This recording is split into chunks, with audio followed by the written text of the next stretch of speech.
स्वागत है आप सभी लोगों का मेरे चैनल साइंस टू टेक्नोलॉजी में। मैं अनुपम विपुल आप सभी लोगों का स्वागत करता हूं एक्सपो एक्सप्लेनेशन वाले वीडियो में। क्षमा चाहता हूं कि प्रेजेंटेशन नहीं बना रहा हूं क्योंकि मुझे कहीं भागने की ज़रूरत पड़ जाएगी, तो टाइम की थोड़ी कमी है। तो यहाँ पे मैं मना रहा हूँ कि आपने हिम हिरमरोट्रॉन एनर्जी का देख लिया है एक्सपो वाला, तो उसको एक्सप्लेन करते हैं ये क्या है। अब रहा बात आप लोग में से जो लोग मेरा चैनल देखते होंगे, मैंने कुछ साल पहले से ORC को कवर किया है, तो यहाँ पे हम थोड़ा चीज़ क्लियर कर देते हैं क्योंकि मैंने बहुत लोगों का कमेंट पढ़ा है और उससे समझ में आता है कि बेस अंडरस्टैंडिंग थोड़ी हल्की है।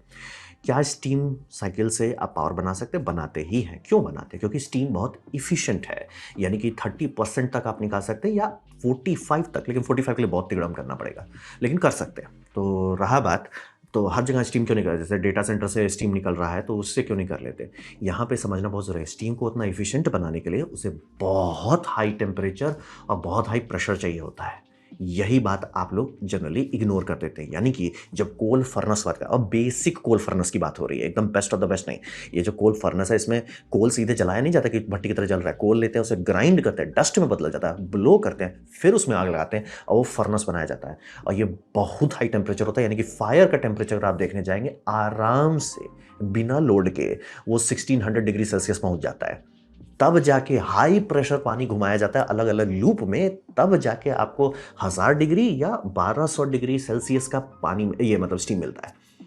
वो जाके सुपर सैचुरेटेड स्टीम, वो जाके आपका काम करता है टरबाइन जेट, तब जाके आपको 35% इफिशियंसी मिलती है। यानी कि आपका हॉट बहुत हॉट हो, कोल्ड बहुत कोल्ड, और कोल्ड को हम लोग कुछ कर नहीं सकते, वो एम्बियंट है, तो हॉट को बहुत ऊपर ले जाना पड़ता है। मतलब ऑलमोस्ट बात कर रहे हो 1000 डिग्री का टी डेल्टा है टरबाइन में, यानी कि जो उसका हॉट साइड है वो 1000 से ऊपर चल रहा है और जो कोल्ड साइड है वो ऑलमोस्ट 100 से नीचे चल रहा है, 60-70 डिग्री सेल्सियस चल रहा है, तब जाके वो उतना इफिशिएंट होता है। तो ये पेनल्टी है। तो हम लोग हीट सोर्स बहुत है, लो टेम्परेचर हीट सोर्स का बात करें तब तो कोई टेंशन ही नहीं है, ब्रह्मांड में भरा पड़ा है।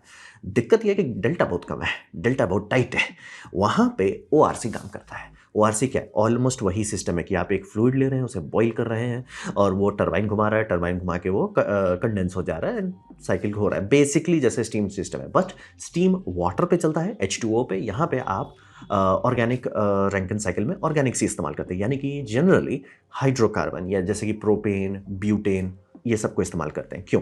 ये सब लो टेम्परेचर में बॉईल करते हैं। तो यहाँ पे ट्रिक आता है कि ORC बहुत लो टेम्परेचर का गैप में एनर्जी बना सकता है इफिशिएंटली। हाई पे ये यूजलेस हो जाता है कि आपके पास 1000 डिग्री सेल्सियस का फायर है तो लोग नहीं बोलेंगे इसको यूज करो, लेकिन आपके पास सिर्फ 400 या 500 डिग्री सेल्सियस है, तब ये बहुत बढ़िया चमकता है, तब ये बम हो जाता है। आपको बोलता है सर मेरे पास सिर्फ 200 डिग्री सेल्सियस का वेस्ट हीट है, या मेरा कोई जियोथर्मल वेल है जो सिर्फ 200 डिग्री सेल्सियस तक हॉट जा रहा है, ये बोलेगा थारा भाई संभाल लेंगे। बहुत सारे जियोथर्मल वेल में यही इस्तेमाल होता है, क्योंकि जब टी डेल्टा टाइट हो जाता है तब ये चमकता है। तो इन्होंने भी वही किया कि आपका वेस्ट हीट जो है, recover clean energy from waste heat, वो करने के लिए ये ORC इस्तेमाल कर रहे हैं। तो रहा बात कि कहाँ पे उतना वेस्ट हीट होता है जो 100-400 डिग्री सेल्सियस होता है। बेसिकली स्टील मिल में आप जाइए, वहाँ पर आपको आराम से मिलेगा। सीमेंट मिल में जाइए, आराम से मिलेगा। एल्युमिनियम है, फाउंड्री, सिरामिक्स, बहुत सारे जगह पे इस तरह के टेम्परेचर मिल जाते, कोई टेंशन वाली बात नहीं। और by the way, jet engine का जो पावर प्लांट लगे हुए हैं दिल्ली में हर जगह, उसका एग्जॉस्ट भी इतना टेम्परेचर आराम से चला जाता है। तो और बाय द वे मैं एकदम क्लियर कर देना चाहता हूँ, इसका ये मतलब नहीं कि इसको 400 चाहिए, ये मतलब कि आपका कोल्ड एंड से सिर्फ 100 डिग्री का ऊपर हो या बहुत टाइट में भी काम कर सकता है, लेकिन ये चलने लगेगा, मतलब उस तरह के लो हीट सोर्सेज पे करेगा। अब रहा बात कि कोई इसको करे क्यों ऐसा, जब हम लोग अभी बस वो हीट को छोड़ दे रहे हैं, रेडिएटर्स चला के निकाल दे रहे गर्मी, तो क्यों उसमें ये फसांग लगाए, मशीन लगाए? बात है कि ये इससे बिजली निकाल सकता है और इतना इफिशिएंटली निकाल सकता है, इतना ज़्यादा निकाल सकता है कि फ़ायदा होगा आपका। जैसे कि ये वहाँ पे कुछ ही लोग थे जिन्होंने एक्चुअल डेटा शेयर किया था। जैसे इनका है कि लेवलाइज्ड कॉस्ट ऑफ एनर्जी ये 3 रुपीज़ पर किलोवाट आवर निकाल सकते हैं। मतलब आपका प्लांट चल रहा है, जो कि स्टील प्लांट सब चल सकते हैं, एल्युमिनियम प्लांट है, गैस प्लांट है, ये सब आराम से चल सकते हैं 24/7, तो ये आपका चलता रहेगा। और इनका ROI पे बैक का कैलकुलेशन कहता है कि 3 साल में हो जाएगा। चलिए 3 को थोड़ा सा बफर रूम दे देते हैं, 5 कर देते हैं, और मशीन मान लीजिए 10 से 15 साल चलता है, आपको प्रॉफिट होगा। तो रहा बात कि ये ऐसा क्या कर लिए कि जो पहले नहीं था, बात समझना बहुत ज़रूरी है। ओआरसी बहुत पुरानी टेक्नोलॉजी है, हम लोग बहुत सालों से यूज़ कर रहे हैं। बस बात था कि बिजली का दाम उतना नहीं भागा था, अब भाग रहा है। अब सबको एक लाइक सर दाम महंगा हो रहा है, तो प्रॉफिट बढ़ाने के लिए आपको एनर्जी कम खाना है। एनर्जी कम कैसे खाइएगा, जब मेल्ट करने का टेम्परेचर फिक्स है तो आप क्या करें, जो वेस्ट हीट है उसको रिकवर कर लीजिए। अगर आप सिर्फ 30% भी रिकवर कर लेते हैं जो वेस्ट हीट है, तो आपका टोटल एनर्जी कंजम्पशन 2 से 5% घट जाएगा, या 10% तक घट सकता है। और बोलेंगे क्या उससे फ़र्क पड़ेगा? आप किसी बड़े स्मेल्टर, इंडस्ट्रियल स्मेल्टर को बोलिए कि हम आपका बिजली कंजम्पशन 10% घटा देंगे, चुपचाप से पैसा लो, हमको दे दो, 2% पे हो जाएगा। तो ये समझना बहुत ज़रूरी है, बहुत बड़ी बड़ी एनर्जी का बात कर रहे हैं यहाँ पे। मतलब किलोवाट में नहीं बात हो रहा है, या मेगावाट आवर में बात हो रहा है। साल भर का कंजम्पशन गीगावाट आवर या टेरावाट आवर में चला जाता है। तो वहाँ पे एनर्जी रिकवरी ये इस्तेमाल कर सकता है। वहाँ पे उसके लिए, यानी कि इंडिया में जो इतने थैंकफुली बेस इंडस्ट्री अच्छे खासे हैं, मतलब अपने पास अपना ग्लास है, स्टील है, एल्युमिनियम है, वो सबको एक्सपैंड करेंगे। तो अगर उनका कार्बन फुटप्रिंट आप थोड़ा सा भी घटा पाते हैं कि भैया वो एनर्जी थोड़ा कम खाए, सबका भला होगा। प्लांट वालों का भला होगा कि सर हमारा एनर्जी कंजम्पशन घट रहा है, हमें थोड़ा सस्ता में मटीरियल मिलेगा, सबका भला हो जाएगा, पर्यावरण का भी बचत होगा।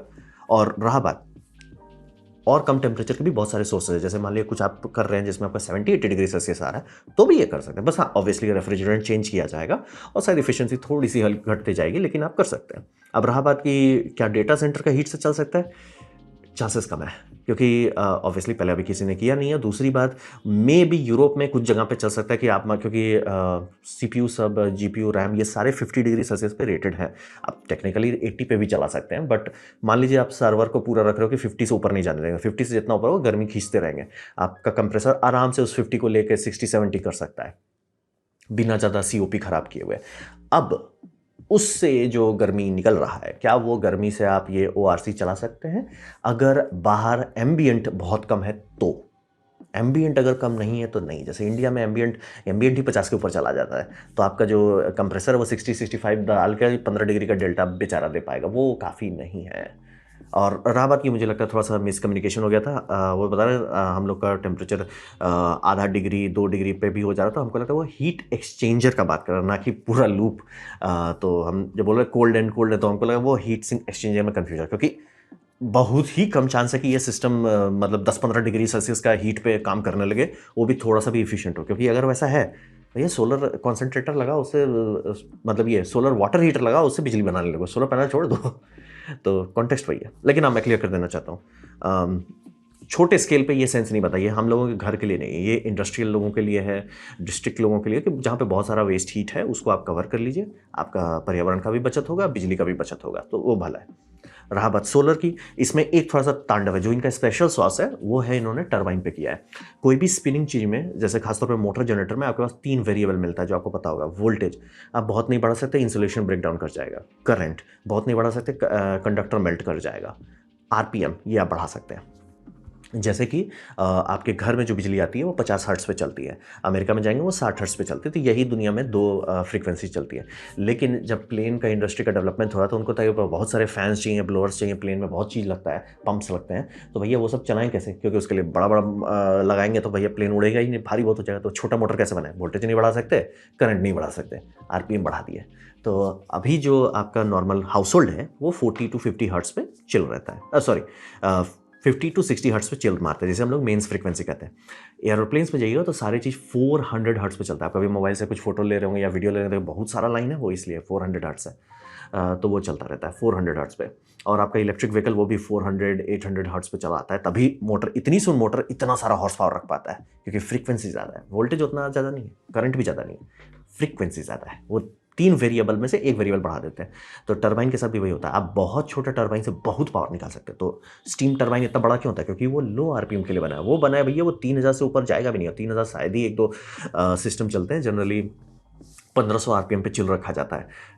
मतलब 1500 आरपीएम के लिए शायद 4 पोल जनरेटर चाहिए, और आपका 3000 आरपीएम के लिए आपका 2 पोल जनरेटर लग जाएगा। अब रहा बात कि ये लोग बहुत हाई आरपीएम पे चल रहे हैं, यानी कि इसमें ग्रिड इनर्शिया नहीं है, कोई भी स्पिनिंग मास नहीं है। तो अगर इससे मैं मान लीजिए कि चाहता हूँ कि इंडिया के पास एक ऐसा पावर प्लांट हो, सोलर पावर प्लांट, जो पूरी तरह से इंडिया में हो। ये नहीं मतलब इंडिया में सोलर सेल भले बन जाए, पहली बात उसके सारे मशीनरी बाहर के हैं, दूसरी बात इन्वर्टर 100% इंडिया में नहीं है ही नहीं। डिस्कशन ही नहीं है ही नहीं। तो रहा बात कि अगर हम लोग कुछ चाहिए, और रहा बात अगर आपको ग्रिड चाहिए तो इनर्शिया चाहिए, चाहे आप सिंक्रोनस कंडेंसर से उसमें पोतिए या सोर्स से पोतिए।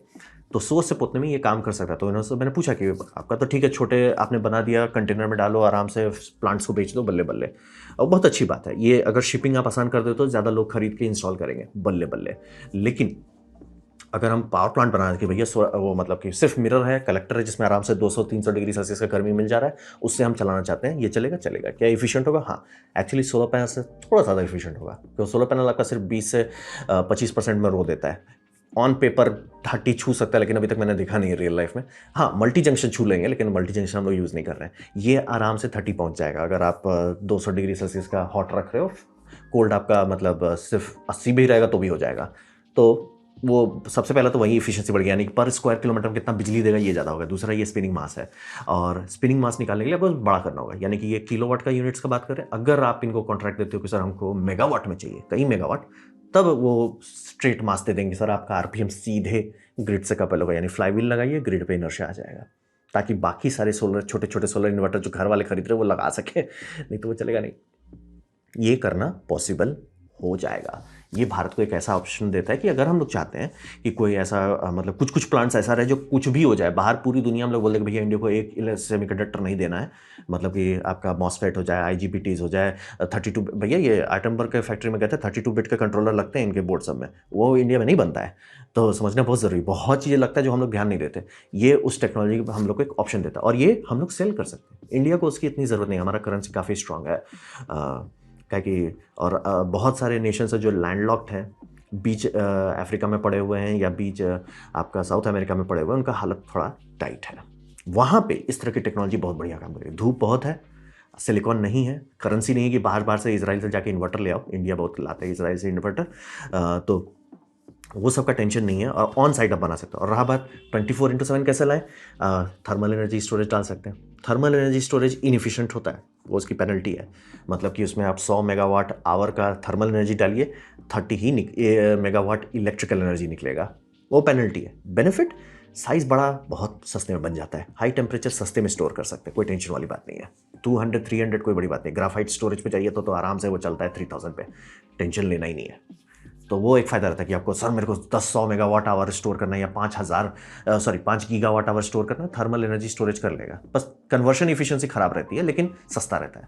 तो ये बहुत अच्छा टेक्नोलॉजी है। मतलब स्टीम बहुत जगह पे सूट करता है, हम लोग यूज़ करते हैं, लेकिन कई जगह जियो थर्मल वेल हो जाए, एनर्जी रिकवरी सिस्टम हो जाए, सोलर थर्मल हो जाए, वहाँ पे ओआरसी रहता है। और अगर इंडिया में ओआरसी टेक्नोलॉजी डेवलप होता है, आपका भी भला होगा, हमारा भी भला होगा। तो ये था मेरा प्रेजेंटेशन, छोटा सा एक्सप्लेनेशन वीडियो कि इस टेक्नोलॉजी के बारे में। उम्मीद करते हैं आपको अच्छा लगा, कुछ सीखने को मिला हो, कुछ समझ में आया हो। अगर ऐसा है, लाइक कर दे, दोस्तों शेयर कर दे, उससे मेरा काफ़ी भला होगा। नहीं अच्छा लगा, नहीं पसंद आया, कोई बात नहीं, आप डिसलाइक दबा सकते हैं, मैं कमेंट डिसलाइक 2 बार दबाएं, उससे मुझे पता चलो कितना ना पसंद हुआ। मैं आपसे कहूँगा कमेंट करें, मैं हर कमेंट को पढ़ने की कोशिश करता हूँ। आपसे कहूँगा आपने वीडियो देखा, तो धन्यवाद। आप कमेंट लिखे, मैं हर कमेंट पढ़ूंगा, और उसके बाद बाय। आपसे दोबारा मुलाकात होगी अगले वीडियो में।